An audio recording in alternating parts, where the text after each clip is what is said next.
And this exercise will start from 10th, that is Monday, to 14th June 2019 in 331 stations.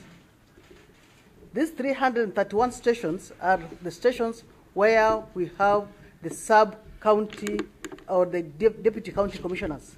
They are going to oversee for us this exercise. However, for you to be recruited as NYS recruit, number one, you must be a Kenyan citizen and a resident of that particular sub-county. Therefore, that's why I'm saying we are recruiting at the sub-county level. You must also undergo a medical checkup during that recruitment and after. The second medical checkup will be done at the NYS. Once you have been enlisted, you will have a second checkup. And all these medical checkups are going to be conducted by the Ministry of Health. Then the persons we are going to recruit must be prepared to undergo vigorous physical training. And they also must prepare themselves to give voluntary service to the nation in any part of Kenya. Remember when the chairman was speaking, he said there are four stages, paramilitary, and the second one is the national service. So you should be prepared to undergo voluntary service to the nation in any part of the Republic. We have 22 units in the Republic of Kenya, and therefore, after the paramilitary training, we can post you to work there. You must be a KCSE certificate holder with a minimum grade of D, plain. You also must produce original national identity card, original academic certificates, and avail one set of the copies of the same, so that when you are availing the originals, we are able to counter-check whether they are genuine or not genuine, and therefore you leave us with your photocopy. You must also have a valid certificate of good conduct. You must be between the ages of 18 to 24 years. Female applicants, and they have to listen to this, female applicants should not be pregnant for obvious reasons. You remember I said you must undergo vigorous physical training. So you don't want those ladies, our good ladies, to lose their babies when they're doing the physical training. And one should not be having a dependent. So those are the rules. The successful candidates will be admitted at the NYS Gilgil and Naivasha for the NYS Basic paramilitary training, and we expect the first recruit report by 26th of June.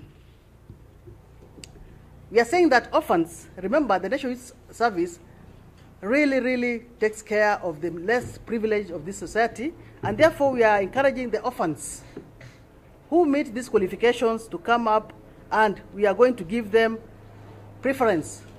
Orphans and those ones from poor families, we are going to give them preference.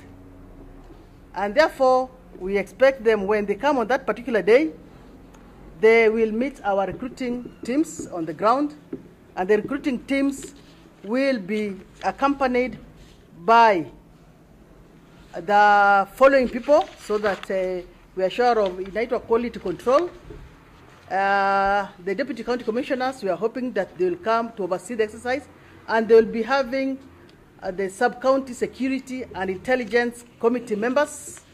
The committee members, as you know, includes the NIS, the CID, police, administration police, and we are also expecting the youth officers who are on the ground to be overseeing this exercise, the religious and faith-based organizations to oversee this, The Ministry of Health will be with us because they have to carry out the medical tests.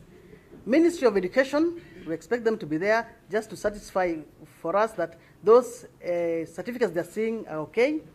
And the National Youth Council, you know we have a National Youth Council. The National Youth Council is spread all over the country. We expect the members to be part and parcel of that, overseeing of the recruitment. And lastly, we also expect the civil society and, of course, the media to be part and parcel of that exercise so that you can oversee what we are doing. One of the most important things that was done was to reintegrate and to resettle our youth. And therefore, the program of National Youth Service from the start had the philosophy of inclusion for disadvantaged and disenfranchised youth being a driving and a agenda. And from then up to today, our role still remains resocialization and empowerment through various forms of training and integrating our youth through the National Youth Program. We are looking forward to having a lot of investments in agriculture, a lot of investments in the service sector. We have a very strong training team. I can assure you, even when it comes to security, there is no institution, no private institution which can match our facility and our capacity in terms of training.